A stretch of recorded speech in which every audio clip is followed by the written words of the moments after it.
Hello student, good morning to everyone. कैसे हो आप सभी? आई होप आप सही होंगे। तो आज अपन वर्कशॉप कैलकुलेशन का जो नेक्स्ट चैप्टर है उसको आपके सामने लेकर आए हैं, जिसका नाम है चाल और वेग, जिसको अपन इंग्लिश में बोलते हैं स्पीड एंड वेलोसिटी। तो सबसे पहले अपन को पता होना चाहिए कि चाल क्या होता है और वेग क्या होता है। तो आप सभी ने पढ़ रखा होगा 8th या 10th क्लास में कि चाल बराबर होता है दूरी बटे समय। क्या होता है चाल बराबर?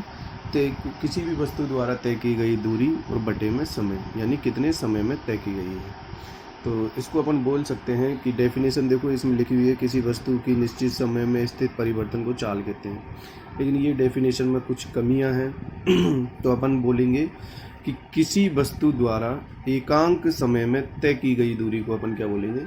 चाल बोलेंगे। किसी वस्तु द्वारा एकांक समय में तय की गई दूरी को क्या कहेंगे? चाल कहेंगे। क्या कहेंगे? चाल कहेंगे। ठीक है। उसके बाद है वेग। तो वेग क्या होता है? वेग होता है निश्चित दिशा में तय की गई दूरी बटे में समय। अब देखो दोनों में डिफरेंस देखो, इसमें और इसमें क्या डिफरेंस है इसमें? चाल में तो दिशा का कोई ज्ञान नहीं होता क्योंकि ये अदिश राशि होती है, और वेग में क्या होता है? दिशा अपन को निश्चित बतानी पड़ती है कि इस दिशा में चलेंगे अपन। ठीक है। तो वेग क्या होता है? वस्तु द्वारा निश्चित दिशा में तय की गई दूरी बटे में समय। तो इसकी डेफिनेशन क्या होगी? किसी वस्तु द्वारा एकांक समय अंतराल में तय किए गए विस्थापन को वेग कहते हैं। क्या होती है? किसी वस्तु द्वारा एकांक समय अंतराल में तय किए गए विस्थापन को वेग कहते हैं। इसमें लिखा हुआ है, उसको पता नहीं जाने क्या क्या दे रखा है। ठीक है। बाकी जो परफेक्ट डेफिनेशन है वो यही है कि किसी वस्तु द्वारा एकांक समय अंतराल में तय किए गए विस्थापन को वेग कहते हैं। ठीक है। उसके बाद इन्होंने दे रखा है बुक में कि दो राशियां, अदिश राशि और सदिश राशि। इंग्लिश में बोलते हैं स्केलर क्वांटिटीज और वेक्टर क्वांटिटीज। ठीक है। तो स्केलर यानी अदिश। अदिश राशियां कौन सी होती हैं? अदिश राशियां वो होती हैं कि वे राशियां जिनका केवल परिणाम होता है। क्या होता है? केवल परिमाण होता है, मैग्नीट्यूड होता है जिनमें केवल, उनकी क्या होती है? दिशा का उसमें ज्ञान नहीं होता। अदिश, अदिश यानी दिशा का ज्ञान नहीं। ठीक है। सदिश यानी दिशा के साथ। तो वे राशियां जिनका केवल परिमाण होता है परंतु इनकी दिशा नहीं होती, अदिश राशियां कहलाती हैं। जैसे द्रव्यमान। द्रव्यमान में दिशा की जरूरत होती है कि नहीं? दूरी किसी भी दिशा में चल सकते हैं अपन। ठीक है। समय कोई सी भी दिशा में हो, चाल किसी भी दिशा में हो, आयतन, कार्य, शक्ति, ताप, इन चीज़ों को फाइंड करने के लिए किसी भी दिशा में किसी के लिए भी दिशा की जरूरत नहीं होती। ठीक है। इसी तरीके से सदिश राशियाँ, वे राशियाँ जिनमें परिमाण के साथ दिशा की भी जरूरत होती है, वो क्या होती है? सदिश राशियाँ कहलाती हैं। जैसे विस्थापन। अब देखो विस्थापन में दिशा का ज्ञान होना जरूरी है, वेग दिशा का ज्ञान होना जरूरी है। क्योंकि देखो वेग की अपन ने अभी डेफिनेशन पढ़ी थी, ये वस्तु द्वारा निश्चित दिशा में, तो ज्ञान होना जरूरी है। वेग, संवेग, त्वरण, बल, आवेग इत्यादि। अब मैं आपको एक शॉर्ट ट्रिक बता देता हूँ कि जो एग्जाम में जो क्वेश्चन आते हैं वो इसी में से ज़्यादा आते हैं। ठीक है। इसी में से, या फिर ये कार्य, शक्ति, द्रव्यमान, दूरी, ये इनमें से जो पर्टिकुलर दे रखी हैं, जो ये दे रखे हैं, इन्हीं में से आएंगे। लेकिन ये है कि सदिश राशियाँ, सदिश राशियों में अगर पूछे कि विस्थापन कौन सी राशि है तो अपन को बताना सदिश राशि। पता कैसे चला? जिसमें वे आ रहा है, वे फॉर वन या वे फॉर बकरी, इन दोनों में से कोई भी वर्ड कहीं भी आ रहा है, वे ये आ रहा है ना, इस तरीके से वे, तो ये क्या होती है? सारी ये सदिश राशियाँ होती हैं। ठीक है। और ये वाली बाकी कौन सी है? अदिश राशियाँ। अब द्रव्यमान का वे मत समझ लेना। ठीक है। उसके बाद अपन ने पढ़ लिया चाल हो क्या होता है। उसके बाद वेग भी पढ़ लिया कि बी बराबर एस अपॉन टी, यानी तय की गई दूरी को एस मान लिया इन्होंने, और टी यानी समय। ठीक है। और सदवेग यानी कुल विस्थापन बटे में कुल समय, इसमें कोई अलग से है नहीं। ठीक है। अब देखो मैं आपको बताता हूँ कि चाल और वेग में डिफरेंस क्या होता है। ठीक है। चाल और वेग में डिफरेंस क्या होता है, क्योंकि बुक में ये एनके की बुक है, इसमें शो नहीं कर रखा कि चाल और वेग में डिफरेंस क्या होता है। जैसे ये कोई भी सर्किल है, कोई भी सर्किल है। ठीक है। इस सर्किल का मैं आपको बोलता हूँ कि ना आपको एक चक्कर काटना है। ठीक है। एक चक्कर काटना है सर्कल का, तो आप यूँ जाओगे, यूँ जाओगे, यूँ जाओगे और यूँ जाओगे। तो ये जो आपने तय किया, जो भी तय किया आपने, वो क्या होगा? दूरी। क्या होगा वो? दूरी। क्या होगा? दूरी। ठीक है, दूरी होगा। अब देखो ये कितने समय में तय किया, तो वो क्या होगा? दूरी बटे में समय, यानी चाल निकल जाएगा। आपने कितनी दूरी है इस सर्किल की और कितने समय में तय की गई, अगर उसको बटे में रख देंगे समय को, और जो दूरी तय करिए उसको ऊपर अंश की जगह रख देंगे और हर की जगह समय रख देंगे, तो वो क्या आ जाएगा अपने पास? चाल आ जाएगा। ठीक है ना। उसके बाद बेग। बेग में क्या होगा? मैं आपको बोलता हूँ कि इस दिशा से जाना है आपको, इस दिशा से जाना है, मैं बोल दूँ आपको सीधा जाना है, ठीक है, तो वो क्या होगा? वो होगा सेम, लेकिन इसमें देखो इसके बाद आता है वेग। तो वेग क्या होता है? विस्थापन अपॉन में समय। अब देखो विस्थापन होता है कि जैसे कोई भी सर्किल है, ठीक है, तो यहाँ से अपन को, और मैं बोल दूँ आपको कि यहाँ जाना है, ठीक है, तो मैं अगर यूँ बोल दूँ कि यूँ से यूँ जाना है, तो ये तो क्या हो गई? दूरी हो गई, अपन को इधर से ही जाना पड़ेगा, अपन यूँ नहीं जा सकते। लेकिन विस्थापन क्या होता है? Shortest distance. क्या होता है? शॉर्टेस्ट डिस्टेंस, यानी कि जहाँ से अपन को सबसे कम दूरी लगे, सबसे दूरी तय करनी पड़े, सबसे कम दूरी। जैसे ये सर्किल है, ठीक है, इसको यहाँ से और यहाँ जाना है, तो अपन को दूरी अगर अपन बात करते हैं दूरी की, तो अपन को यूँ जाना पड़ेगा, तो ये तो क्या हो गई? दूरी हो गई, ठीक है। और विस्थापन इसमें से सीधा चल जाओ, छोटा पड़ेगा ना इधर से, तो ये क्या हो गया? विस्थापन हो गया। डिफरेंस था विस्थापन में और दूरी में, ठीक है। उसके बाद है गति के समीकरण। तो गति के समीकरण मोस्टली 3 समीकरण होते हैं गति के, और तीनों को अपन को याद रखना है। इसमें अपन को देखो कुछ भी ये नहीं कि कैसे आया, कहाँ से आया, सिर्फ अपन को याद रख लेना। छोटे छोटे से समीकरण है वो। उसमें पहला है, जो पहला समीकरण है वो है ये रे गति के समीकरण। इसमें पहला समीकरण है वस्तु की गति से संबंधित 3 सूत्र निम्न प्रकार से। v बराबर u plus a t, v बराबर u प्लस ए टी। अभी मैं आपको बता दूंगा u क्या है, v क्या है और ए टी क्या है। इसमें देखो u क्या है? u होता है प्रारंभिक वेग, यानी वस्तु जहाँ से चलना स्टार्ट कर रही है, और v क्या होता है? अंतिम वेग, वहाँ जहाँ पर जाके वेग खत्म हो जाता है, ठीक है। t क्या है? t है समय, और a क्या है? a है त्वरण। त्वरण भी मैं आपको बता दूं, त्वरण क्या होता है? किसी गतिशील वस्तु के वेग में परिवर्तन की दर, यानी कोई वस्तु गति कर रही है, अचानक से उसका वेग या तो कम हो जाता है या ज़्यादा हो जाता है, तो वो क्या हो जाती है? त्वरण हो जाता है। इसको अपन इंग्लिश में बोलते हैं एक्सीलरेशन, इसलिए अपन ने ए से डिनोट किया है यहाँ पर, ठीक है। उसके बाद गति का दूसरा समीकरण है एस बराबर U T plus 1/2 A T square. You four प्रारंभिक वेग, टी फोर टाइम, ए फोर त्वरण और टी फोर टाइम। इसमें देखो वी नहीं है इसमें, ठीक है, अंतिम वेग नहीं है इसमें, ठीक है। उसके बाद तीसरा समीकरण है अपने पास, तीसरा समीकरण है ये वी स्क्वायर बराबर यू स्क्वायर प्लस 2as। क्या है? वी स्क्वायर बराबर यू स्क्वायर प्लस 2as। ये तीनों अपन को बिल्कुल याद होने चाहिए, ठीक है।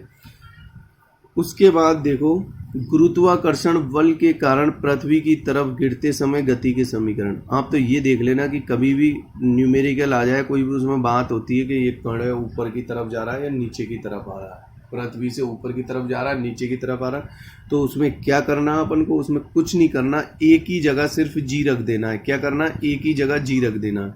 मैंने क्या बोला आपको? वो तीनों समीकरण याद रखने।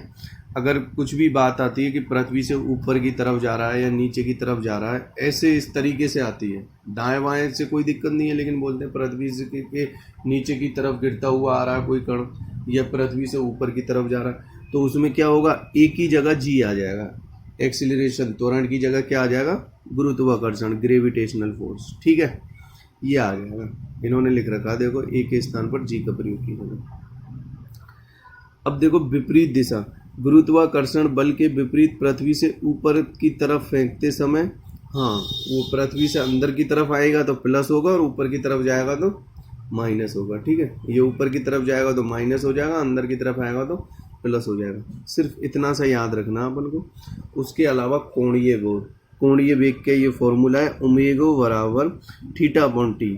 क्या है? ओमेगा बराबर थीटा अपॉन टी। कोणीय वेग क्या होता है? वृत्ताकार मार्ग पर गतिशील कण को वृत्त के केंद्र से मिलाने वाली रेखा को कोणीय वेग कहते हैं। यानी कि ये कोई कण है, ये घूम रहा है, इसको वृत्त के केंद्र से मिलाने वाली रेखा को क्या कहते हैं? कोणीय बल। ठीक है। उसके बाद है अभिकेंद्रीय बल। ये सारे अपन को फॉर्मूले याद करने। F बराबर mv²/r। जब कोई वस्तु किसी वृत्ताकार मार्ग पर चलती है तो उस पर एक बल वृत्त के केंद्र की ओर कार्य करता है। अभिकेंद्रीय और अपकेंद्रीय दो बल होते हैं। ठीक है। कौन कौन से बल होते हैं? दो बल होते हैं, अभिकेंद्रीय और अपकेंद्रीय। जब कोई वस्तु किसी वृत्ताकार मार्ग पर चलती है तो उस पर एक बल वृत्त की ओर कार्य करता है जिसे अभिकेंद्रीय बल कहते हैं। इस बल के अभाव में वस्तु वृत्ताकार मार्ग पर नहीं चल पाती। यदि कोई m द्रव्यमान का पिंड v चाल से r त्रिज्या वाले वृत्ताकार मार्ग पर गति करता है तो उसे अभिकेंद्रीय बल कहते हैं। एक होता है अपकेंद्रीय बल। अपकेंद्रीय बल में क्या होता है? किसी पिंड से अपकेंद्रीय बल एक ऐसा छद्म बल है, इसकी दिशा अभिकेंद्रीय बल के विपरीत दिशा में होती है। कपड़ा सुखाने की मशीन, दूध से मक्खन निकालने की मशीन आदि को अपकेंद्रीय बल के सिद्धांत पर कार्य करते हैं। ठीक है। दूध से